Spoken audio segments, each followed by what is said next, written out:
Pasar keuangan Korea Selatan menghadapi hari yang dramatis hari ini. Dua indeks saham utamanya, KOSPI dan KOSDAQ, memicu circuit breaker yang menghentikan sementara perdagangan setelah anjlok lebih dari 10%. Penurunan tajam ini mencerminkan eksodus investor dari aset berisiko di seluruh dunia. Kondisi ini dipicu oleh meningkatnya ketegangan geopolitik akibat eskalasi konflik di Timur Tengah. Gejolak di wilayah tersebut memicu kekhawatiran global dan mendorong investor untuk mencari keamanan di aset yang lebih stabil. Akibatnya, modal mulai keluar dari pasar saham di berbagai negara. Korea Selatan sebagai salah satu ekonomi terbesar di Asia dan pemain penting dalam rantai pasokan global, sering menjadi barometer sentimen pasar regional maupun internasional.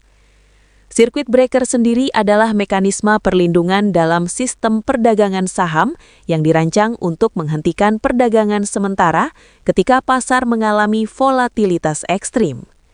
Tujuan dari mekanisme ini adalah memberi waktu bagi investor untuk mengevaluasi situasi dan mencegah kepanikan yang dapat memperburuk kondisi pasar.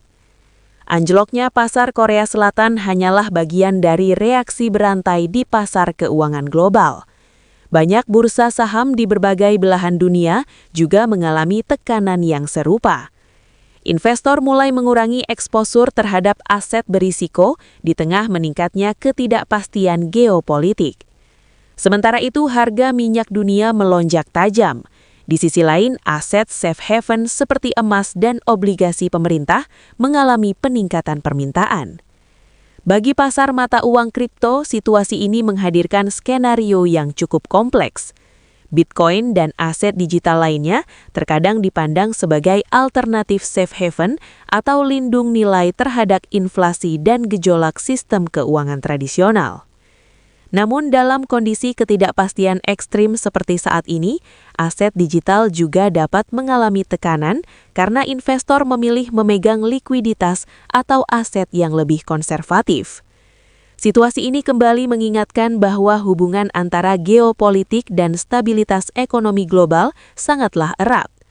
Konflik yang terjadi di satu wilayah dapat dengan cepat menyebar dan memengaruhi pasar keuangan di seluruh dunia. Bagi para investor, kondisi ini menjadi pengingat penting betapa pentingnya diversifikasi serta manajemen risiko dalam portfolio investasi di tengah lanskap global yang semakin tidak terduga.